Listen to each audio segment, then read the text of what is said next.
छत्रपति शिवाजी महाराज के पुत्र छत्रपति संभाजी महाराज अपनी दक्षिण भारत की मुहिम पर थे। तंजावर के राजा शाहू जी उनके चचेरे भाई थे, यानी कि छत्रपति शिवाजी महाराज के छोटे भाई एकोजी राजे के वह पुत्र थे।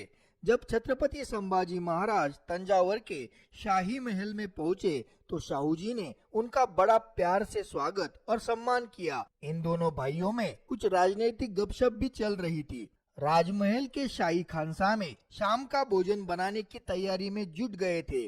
तंजावर के तरफ से छत्रपति संभाजी महाराज की खाने की कोई विशेष पदार्थ की फरमाइश हो तो पूछी गई, तो संभाजी महाराज ने बताया कि वह दाल आमटी लेना पसंद करेंगे। दाल आमटी यह एक आम महाराष्ट्रियन पदार्थ है जिसे मूंग की दाल से बनाया जाता है। उसमें खटास लाने के लिए कोकम के फल के सूखे हुए छिलके इस्तेमाल किए जाते हैं, लेकिन उस वक्त तंजावर के शाही भंडार में ना तो कोकम था और ना ही मूंग की दाल थी, और यह दो चीजें उस इलाके में मिलना भी बड़ा मुश्किल का काम था। तब तंजावर का मुख्य खानसामा यह खबर सुनाने वहां पर आया और उसने अपनी समस्या बताई, तो संभाजी महाराज और शाहू जी महाराज उसे बोले कि तुम मूंग की दाल की जगह अन्य किसी भी प्रकार के दाल का इस्तेमाल करो और खटास लाने के लिए कोकम के फल के छिलकों की जगह इमली का इस्तेमाल करो।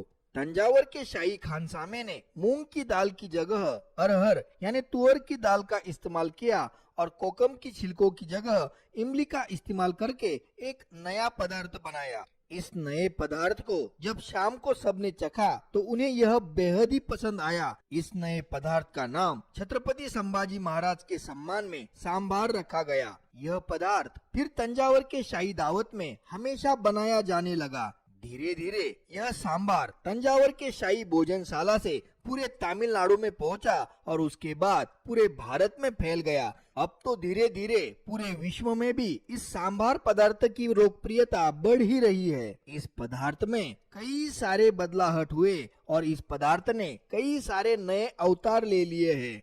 सांभार के जन्म की यह अनोखी कहानी तंजावर के शाही महल के दस्तावेजों में दर्ज की गई है। वहाँ के प्रसिद्ध सरस्वती महल लाइब्रेरी में इन कागजों को संभाल कर रखा गया है।